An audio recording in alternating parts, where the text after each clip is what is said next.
Welcome everyone.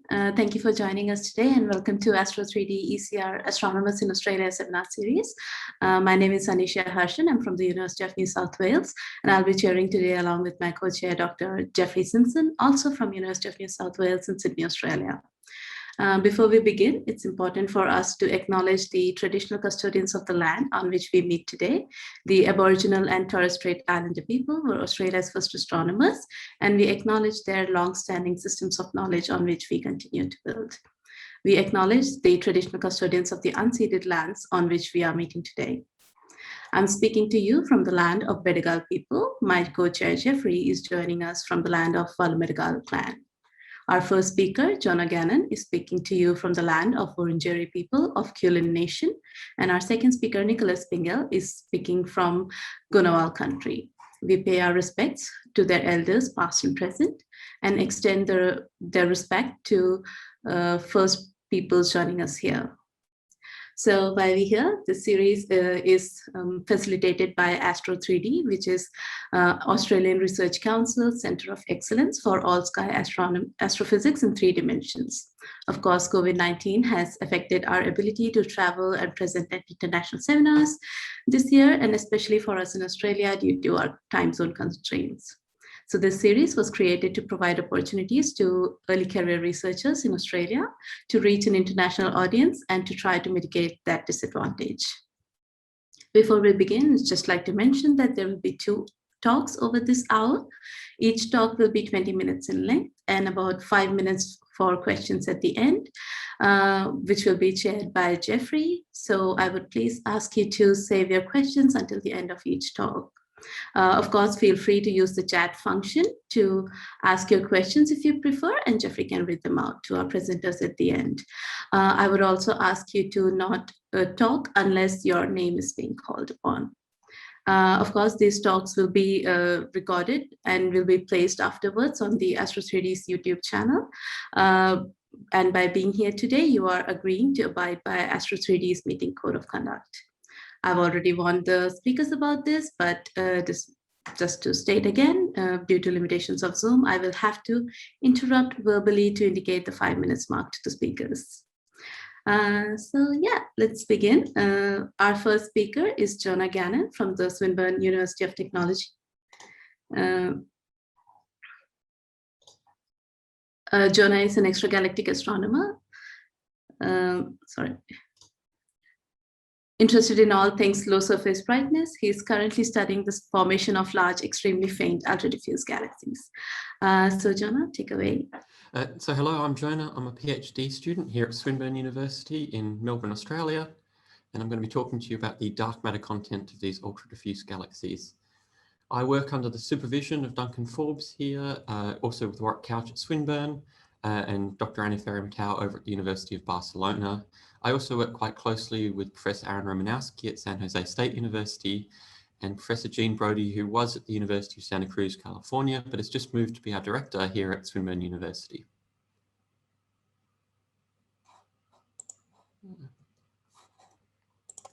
So I'll be talking to you today about ultra-diffuse galaxies. I'll give you some background on their discovery and initial interest, finding them in other environments, what globular clusters can tell us about their formation, and the problem that we're seeing in some of their simulations of their formation. I'll then give you a brief summary of my thesis so far, talking about sky subtraction, and 2 UDG studies I've conducted, one on VCC 1287 and one on UDG 1137 plus 16. I'll conclude with some talking about what I'm currently working on and of course presenting my conclusions. I should say that my work is enabled by this telescope here. It's Keck 2 on top of Mauna Kea, and this is the primary instrument I use, the Keck Cosmic Web Imager located within inside that telescope. So it's my firm belief that all UDG talks should begin with this image because I think it gives you a very intuitive idea as to what an ultra-diffuse galaxy is straight away. So this is an ultra-diffuse galaxy here on the right. This image is to scale. And the important thing to notice is that it has a size similar to an Andromeda-like galaxy, but it has a stellar mass very similar to a elliptical galaxy. I should say we've got someone in the waiting room. So this leads us to a scientific definition as to what an ultra-diffuse galaxy is. This is from the discovery paper of Van Dokkum et al. 2015. It's got surface brightness on the x-axis and half-light radius on the y-axis. It's plotting SDSS galaxies and the population of Virgo dwarfs. And you can see here that they've discovered this large population of galaxies in this previously unexplored region of parameter space. And so they decided to create a definition just to select out this region of parameter space. So they defined ultra-diffuse galaxies to be large with half-light radii above 1.5 kiloparsecs and low surface brightness with central magnitudes fainter than 24 meg per square arc second, which is just roughly a magnitude fainter than the night sky, which I'm indicating here by a green line. Of course, it would be remarkable if they were just found in the Coma cluster. So once they were found in the Coma cluster, there was a concerted effort to go and find them all throughout the universe. Many astronomers did this, and this was our work. We used deep imaging from the VST Early Types Galaxy Survey, or VEGAS. We found one ultra-diffuse galaxy here in the NGC 5846 group, and 9 more ultra-diffuse galaxies in the IC 1459 group, with 3 more that were quite close to the definition, but were either slightly too small or slightly too bright to meet the formal definition. Very early on, it became quite apparent that we might actually be dealing with different types of galaxies. So here you'll see 2 ultra-diffuse galaxies that seem very similar in their stellar extent, but quite clearly this galaxy has lots of little compact sources associated with it, whereas this galaxy doesn't. And so this ultra-diffuse galaxy seems to be very globular cluster rich and hosts a very rich globular cluster system, but this does not. And this was very interesting to us as observers because globular clusters are a known indicator of halo mass. So here I'm plotting a halo mass globular cluster number relationship from Burkett and Forbes 2020. I don't want you to worry about what any of the points are, other than simply say that over nearly 6 orders of magnitude, if you just count the number of globular clusters in a system, you're getting a very accurate measure of the halo mass of that system. I should also say that we're not entirely certain this is applicable in the UDG regime, but it has been tested for one ultra-diffuse galaxy. It's Dragonfly 44, and it lies about here on this plot. So if we take this globular cluster number halo mass relationship and apply it to observations of ultra-diffuse galaxies in the Coma cluster, as was done by my primary supervisor, Duncan Forbes, this is the stellar mass halo mass relationship. UDGs are in red, whereas other things of similar stellar mass are in blue and green. And we've got a stellar mass halo mass relationship plotted as the line. And it's immediately apparent that there seems to be this large population of ultra-diffuse galaxies with halo masses above what you might expect given their stellar mass. Interestingly, if we compare this to simulations of ultra-diffuse galaxy formation, this is the same plot, but with the axes flipped. So where halo mass is now on the x-axis, whereas before it was on the y. This is from the Romulus C simulations of Tremblay et al. 2020. UDGs are orange points, whereas non-UDGs are in blue, and stellar mass halo mass relationships are the lines. And so if I circle the same region of parameter space where observations are telling us UDG halo masses might lie, you'll see that they just aren't simulating galaxies with the same halo masses. So we're yet to quite work out how these galaxies form. So I think this leads us to a very interesting kind of dichotomy in thinking about how they might form. And in order to explain that, I'm going to return to this original image of ultra-diffuse galaxy. So there are 2 schools of thought, and the first one is basically saying that this dwarf elliptical galaxy has the same stellar mass as the ultra-diffuse galaxy. So if we take its stellar extent and puff it up inside the dark matter halo, there are many ideas proposed for this. Maybe they have high halo spin, maybe there's strong stellar feedback episodes in the galaxy, maybe it gets heated in the ambient tidal field. If we puff up this stellar extent, we get the ultra-diffuse galaxy we're observing today. Another option is saying that the globular clusters indicate that they're in quite large halo masses. Maybe not quite of an Andromeda-like galaxy. There's very little evidence for this, as I'll show later, but certainly in something of a kind of large Magellanic Cloud type halo. But it's doing this in with almost an order of magnitude less stellar mass, which suggests that it might be a failed dark matter halo that's failed to form the large globular cluster or the large stellar mass that we'd expect. So we'd call this a failed galaxy UDG. In order to distinguish between the 2 scenarios, we need to measure their dark matter content. And very briefly, Because you get deeper gravitational potentials in more massive galaxies, you get wider absorption features coming from these galaxies. And if you measure the width of the absorption features, we call this the stellar velocity dispersion, the mass for the galaxy is proportional to the stellar velocity dispersion squared times the half-light radius. In order to do this in my thesis, I use integral field spectroscopy. So this is an integral field spectroscopy data cube. You'll see you get spatial XY information along with spectral wavelength information. And so for every pixel in your image, you have a spectrum associated with it. So it's particularly useful to us because it has a larger field of view than traditional slit spectroscopy, which allows us to gather as much light as possible coming from these low surface brightness galaxies. I'm using the Keck Cosmic Web Imager, KCWI, on the Keck 2 telescope. It has a science goal of low surface brightness imaging. And very importantly, it has very high resolution configurations, which are able to probe the dynamical differences in these low mass halos. So for my first work in my thesis, I targeted this Virgo cluster galaxy, VCC 1287. It's low surface brightness, it's got a large half-light radius, and interesting to us, it's got a large globular cluster system, which indicates it probably lies above the stellar mass-halo mass relationship.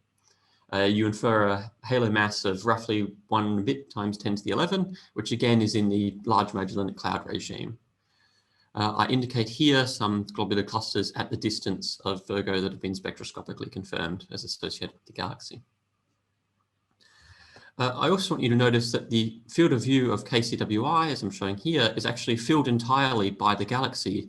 And so I'm not sampling on-chip sky, which is very important because these galaxies are by definition fainter than the night sky. So the majority of what I observe is actually light coming from the night sky. So in order to study these galaxies, you need to have very, very accurate sky subtraction. Unfortunately, I don't have time now to go into it in more detail. If you're interested, you can have a look at it in my paper. But very briefly, the first thing I do is I take offset sky exposures scattered throughout the night and then decompose them into their principal components after collapsing down over all spatial information to get a single spectra from each data cube. I then reconstruct my science observations using a model that is a linear combination of the principal components, or a sky model, plus a template for galaxy emission. And after you fit this to your data and you subtract off the sky part of the model, you're left with your UDG spectrum. It's a very, very accurate way of doing this sky subtraction. After performing this sky subtraction routine on VCC 1287, I had 3 hours of exposure time on the galaxy, 2 hours on a nearby sky. Again, I'm light bucket collapsing my IFU, which is simply saying I'm treating the entire thing as one big slit and collapsing over all spatial information. I'm reaching a signal to noise of 16 without net smoothing on the continuum. We measure a recessional velocity, which is important for confirming it is indeed in the Virgo cluster, getting an approximate distance, and from this confirming its large size and thus status as a UDG. And you also can measure a velocity dispersion to calculate dynamical mass for these galaxies. So I'm measuring a I'm measuring a dynamical mass, but what we're really interested in is the total halo mass of the galaxy. And so we have a halo mass estimate coming from the globular cluster counts. And in order to plot this within the central regions, you must assume a halo profile. So here I'm plotting the radius from the galaxy center versus the mass contained within that radius.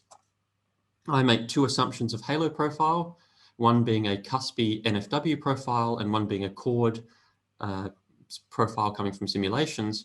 This is my dynamical mass measure, and this is a dynamical mass measure coming from the globular clusters from the work of Beasley et al. 2016. And there are 2 good ways, I think, of interpreting this plot. The first one you say is that the halo mass estimate coming from the globular cluster counts is correct. If that halo mass estimate is correct, then I think it's very obvious that VCC 1287 lies in a halo that has a very, very strong dark matter core.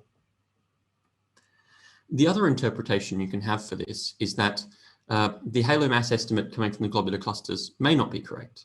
And if it may not be correct, then it seems quite likely that the halo mass is less than what you'd expect given the globular cluster counts, which itself is quite interesting because then this galaxy is breaking the globular cluster count halo mass relation. And if this is the case, and so either way, I think it's quite an interesting interpretation of this galaxy where it either has a very strong core or breaks this globular cluster halo mass relation. I then took my mass measurement for VCC 1287 and supplemented it with mass measurements coming from H1, coming from the globular clusters, and coming from stellar kinematics. The green here is also globular clusters, but slightly different, with slightly different assumptions as to how you convert it. And again, I'm placing it on this radius from galaxy center, mass contained within that radius plot. And then I'm comparing it to upper limits for UDG halo masses coming from observations and from these 4 simulations. And there are 3 things I want you to take away from this plot. The first one is that the upper mass limit coming from the weak lensing observations of Fonadal 2018 seems to be doing a very good job of constraining the data that we currently have. There are almost no UDGs that lie above this. And so this suggests to us that very few UDGs should lie in halos of mass above 10 to the 11.8. And I should say that Milky Way, like galaxies, is in the 10 to the 12 regime. So this suggests very, very few, if any of these UDGs can be a failed Milky Way. At best, they have to be a failed Large Magellan Cloud or something along those lines. The second thing I want you to take away from this plot is that this lower mass limit coming from the simulations of Liao et al. 2019, which simulates galaxies that lie almost entirely on the stellar mass-halo mass relation, seems to not be doing the best job of constraining our data. There's certainly a few UDGs that seem to lie above this, which suggests that they indeed lie in halos of masses above the stellar mass-halo mass relation. The third thing to take away from this plot is that we can't really constrain these 3 simulations in between. So I have to assume a halo profile in order to plot them on this plot. And here I've assumed a cuspy profile because it also represents an upper limit to a chord-like halo profile. But some of these simulations actually rely on strong outflows and things such as this to create a core in the UDG and create their formation, in which case some of these data points may start to rule out the upper halo, the halo mass limits that these simulations are creating. So that was my first work. For my second paper, I studied this galaxy, UDG 1137+16. It was first discovered by Muller et al. 2018. I obtained nearly 7 hours of R-band imaging on it with the John Rich telescope, reaching a surface brightness limit of 28 and a bit mag per square arc second. I also obtained KCWI imaging, focusing on the galaxy, a nearby offset sky, and this galaxy that was undergoing shredding falling into the group. I'm showing white light depictions of the data cube here. And using the same sky subtraction routine as I've previously discussed, I was able to sky subtract this data and extract out a spectrum for the galaxy. It's reaching a signal to noise of 20 and nearly 5 hours of exposure time on the UDG. We have a recessional velocity measured from this, which confirms its association with the nearby massive UGC 6594. Again, this confirms its status as an ultra-diffuse galaxy by giving us some estimation of distance. And again, we can measure a velocity dispersion to calculate dynamical mass.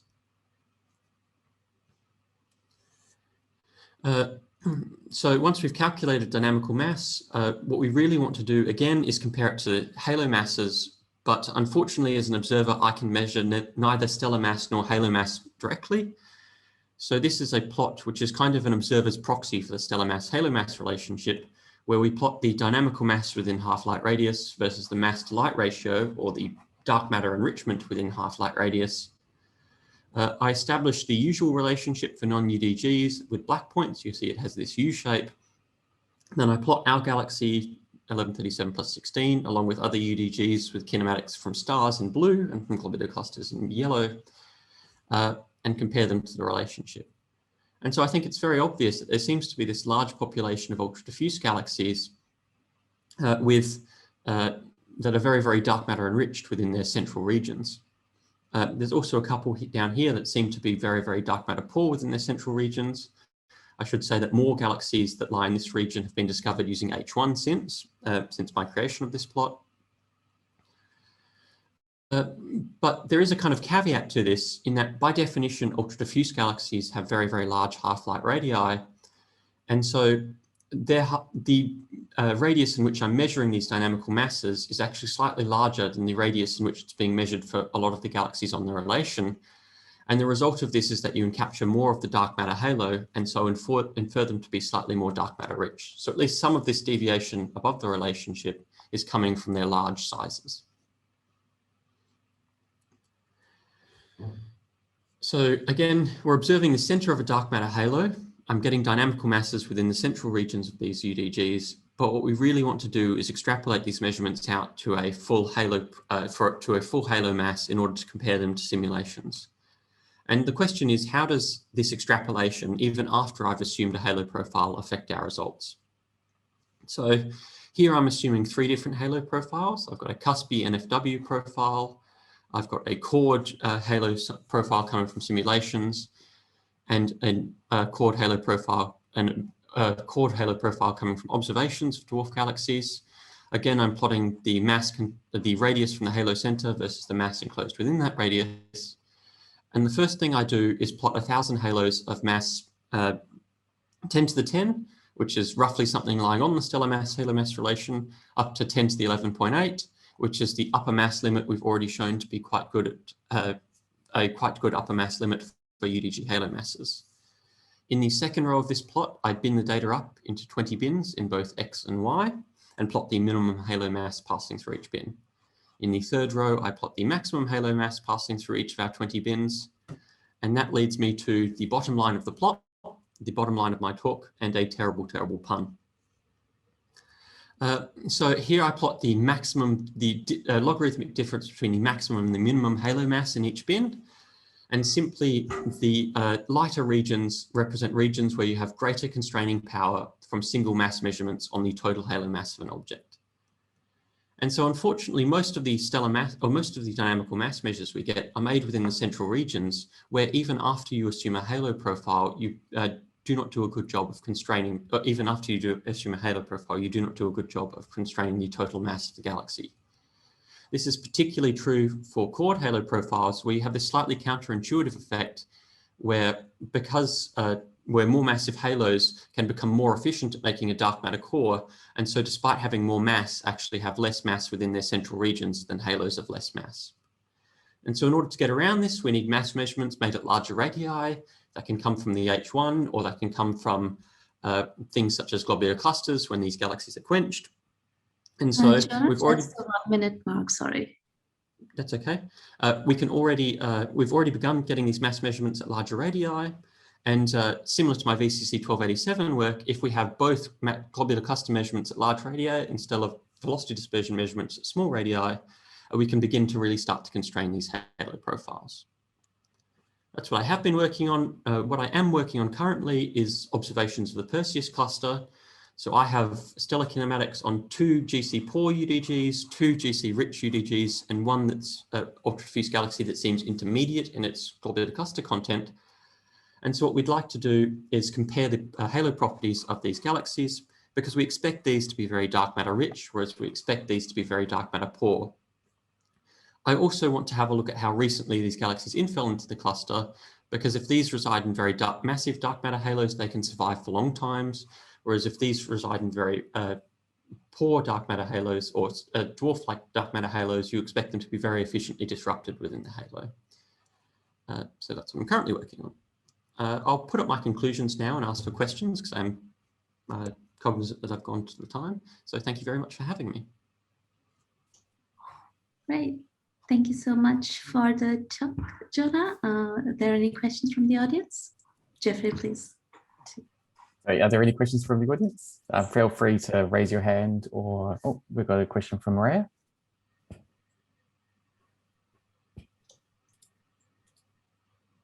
Hi, Jonah. It was a really nice talk. Thank you very much. I wanted to ask, in the plot of the mass to light ratio versus this one, yeah. Mm-hmm. What is the mass to light ratio that we are assuming for DF44? Because there has been a, there have been a couple of papers revisiting the number of globular clusters of this galaxy, and they found that it's more or less like a normal dwarf galaxy. So the mass to light ratio here is coming from the dynamical mass. So it's the stellar velocity dispersion is being used to calculate the mass. So it's got nothing to do with the globular clusters. Mm.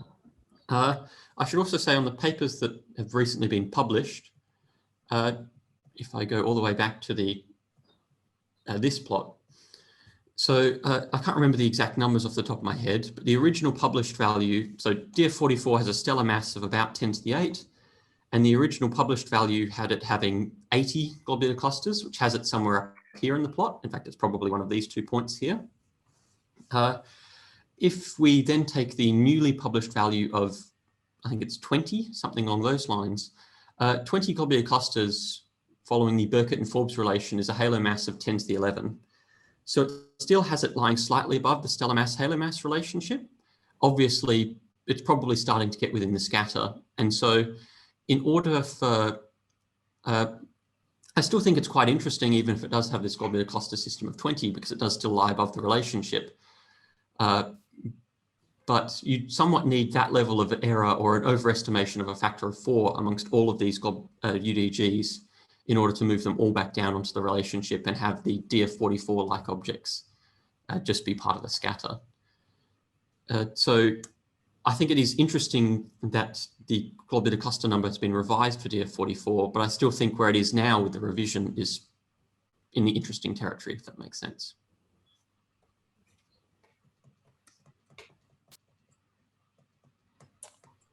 Any other questions? Feel free to use the chat if you want. I'll ask not an expert on this sort of question. What's the completeness of our understanding or census of these ultra-diffuse galaxies in the local, like, are there any in the local group? How far out in the universe can we see them? What will new, like, does LSST help us in the space, or is it really sort of a dragonfly kind of instrumentation you need to see these? So LSST is going to discover very, very, very many of these. I should say, I think the largest surveys of these are coming from the H1, where you have these dark galaxies in alfalfa that were detected in H1 with no optical component. And then when we've gone away and we found something that could be an ultra-diffuse galaxy associated with it. But it's very, very difficult to confirm they're ultra-diffuse galaxies when they're in the field because you have no distance indication. When they're in a cluster, if you discover a large population of these located near a cluster, it's quite likely that most of them are in the cluster. But for field populations, it's very difficult. There are some objects, there's what's basically tidal debris, it seems, in the Andromeda cluster halo, Andromeda 19, I think it's XIX, which meets the formal definition of an ultra-diffuse galaxy, but is much fainter than is reasonably observable in almost all groups outside of the local group. So that's kind of the lower limit. And the upper limits, they've been detected in some of the Hubble frontier fields. I can't remember the redshift off the top of my head, but I think it's 0.6 or 0.1, no idea, 0.3. Thank you. So yes, so we've detected them in the frontier fields, but most of the work we do is at redshifts of 0.01, 0.02, kind of out to about 100 megaparsecs. Thank you. So I've got a question from Pavel. I'm not sure if they're typing or going to chat. Hi, hello. Hello. Hi, Jonah. Thank you very much for the presentation. It was very nice. I have a question. I was just wondering if, like, among these very nice future projects you have in mind, you are considering looking at the stellar spectra, but for UDGs in the field. And I was wondering because, I mean, despite the fact that you mentioned that they are not in globular clusters, so it's hard to get a distance. One advantage is that they may have H1, and so if you are distant enough, you get a very safe distance because of the Hubble flow. So I will be curious to know if you plan to do this. Also because at least it looks like some field UDGs rotate instead of being dispersion dominated. So I think it will be interesting to see if in galaxies, if in UDGs that rotate, at least the gas, if the stars also rotate, and if you can do this kind of studies for that kind of galaxies. So I'll answer that in two ways. The first one is saying that I've already, if I go to some of my bonus slides, I've already had a look at trying to split my galaxy up into two halves and see if I can get any rotation, but the rotations you expect in the stars in the central regions are actually very low and within orders the observational errors. So detecting a rotation within the half-light radius is quite difficult for a lot of these galaxies unless they're very fast rotating. Secondly, it's a bit of a philosophical point on spectroscopy versus photometry. Spectroscopically, I require 10-meter telescopes to do this, which is very expensive, and I can only do a couple a night. And if I submit a proposal to Keck or to Muse in order to study these galaxies in the field, basically every TAC just sends back saying, we don't have any estimate of the distance of it. And so, you know, one possibility is just that it's a much smaller galaxy, much closer.